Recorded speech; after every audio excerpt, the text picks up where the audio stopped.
Wow, দেখো কত সুন্দর লাগছে। দেখো ঝোলটা দেখে না, শুধু দেখতে যেরকম ব্যাপক, খেতেও ব্যাপক। দেখো কত সুন্দর লাগছে। হ্যালো বন্ধুরা, তোমরা সব কেমন আছে? আশা করি খুব ভালো আছো। দেখো আজকে আমি চিংড়ি মাছের আলু দিয়ে, মোটামুটি করে আলু দিয়ে দম বানাচ্ছি। দেখো চিংড়ি মাছগুলো ভালো করে ধুয়ে নিয়েছি, বেছে নিয়ে এতে একটু হলুদ গুঁড়ো দিয়ে দেবো আর নুন দিয়ে দেবো। দেখো দিয়ে ভালো করে মাখিয়ে নেবো।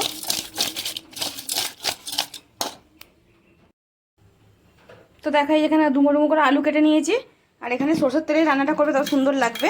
তো তেলটা দেখো দিয়ে দিয়েছি, সরষের তেলটা গরম হয়ে গেছে। এবার আলুগুলো আমি ভালো করে লাল করে ভেজে নেবো।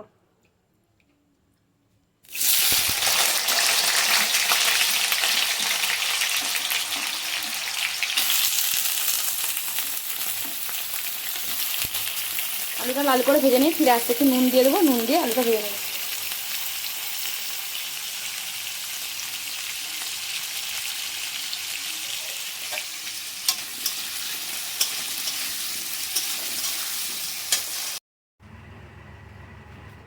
তো দেখো এই আলুটা খুব সুন্দর করে ভেজে নিয়ে রেখে দিয়েছি। এবার আমি চিংড়ি মাছটা এই তেলে ভেজে নেবো।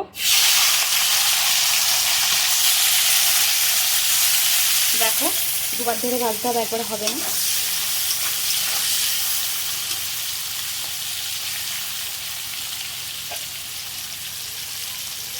লাল করে ভেজে নিয়ে ফিরে আসছি।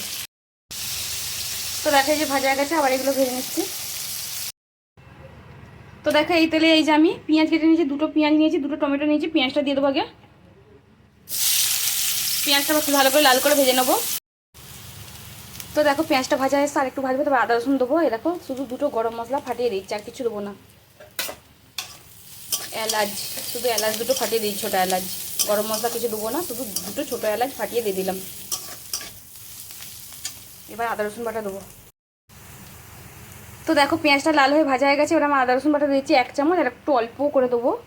আর তোমরা সবসময় এই রান্নাটা সরষের তেলেই করার চেষ্টা করো, সরষের তেলেই স্বাদটা ভালো লাগবে। তো আদা রসুনটাকে একটু ভালো করে ভেজে নেবো। এইবার দেখো আমি টমেটোটা দিয়ে দিচ্ছি। টমেটোটা দিয়ে একটু ভালো করে ভেজে নেবো। তো দেখো এক এক মশলাগুলো দিয়ে দেবো। হলুদ গুঁড়ো দিয়ে দিচ্ছি প্রথমে, লঙ্কার গুঁড়ো দিয়ে দেবো, তোমরা যেরকম ঝাল খাবে সেরকম দেবে।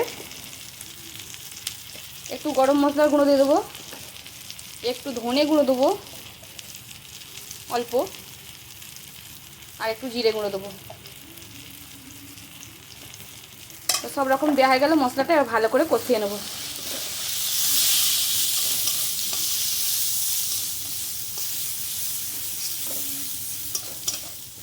দেখো একটু অল্প করে জল দিয়ে কষাবো মশলাটা।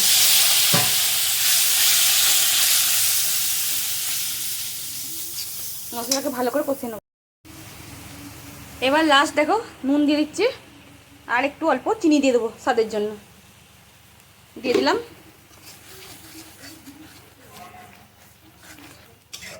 খুব সুন্দর একটা গন্ধ বেরিয়েছে।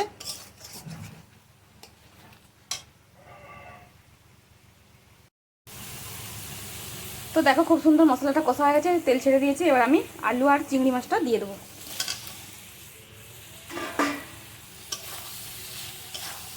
ভালো করে একটু কষিয়ে নিব, তারপরে জল দেবো। দেখো দেখো কত সুন্দর লাগছে। তো দেখো এবার জলটা দিয়ে দিচ্ছি, কষা হয়ে গেছে। আমি তো দম বানাচ্ছি, ঝোল বানাবো, তো জল দিয়ে দিলাম।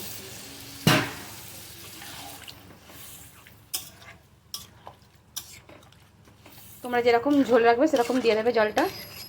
এবার দেখো ঢাকা দিয়ে দেবো। নুন মিষ্টিটা তোমরা দেখে নেবে তোমাদের মতো। এবার ঢাকা দিয়ে ফুটিয়ে নেবো। তো দেখো এই ঢাকনাটা খুলে দিয়েছি, খুব সুন্দর একদম আলু সিদ্ধ হয়ে গেছে। আমার ঝোল রেডি, আমি নামিয়ে নিয়ে তোমাদেরকে দেখাচ্ছি। তো দেখো এই যে আমার ঝোল রেডি হয়ে গেছে, কত সুন্দর। দেখো নামিয়ে নিয়েছি। গরম গরম গরম চিংড়ি মাছের দম দেখলেই লোককে খেতে ইচ্ছা করবে। দেখো তো আমি এখানে রেসিপি শেষ করছি, পরে রেসিপি নিয়ে পরে ফিরে আসি। তোমরা সবাই ভালো থেকো, সুস্থ থেকো, সবাই বাড়িতে বানিয়ে খাও।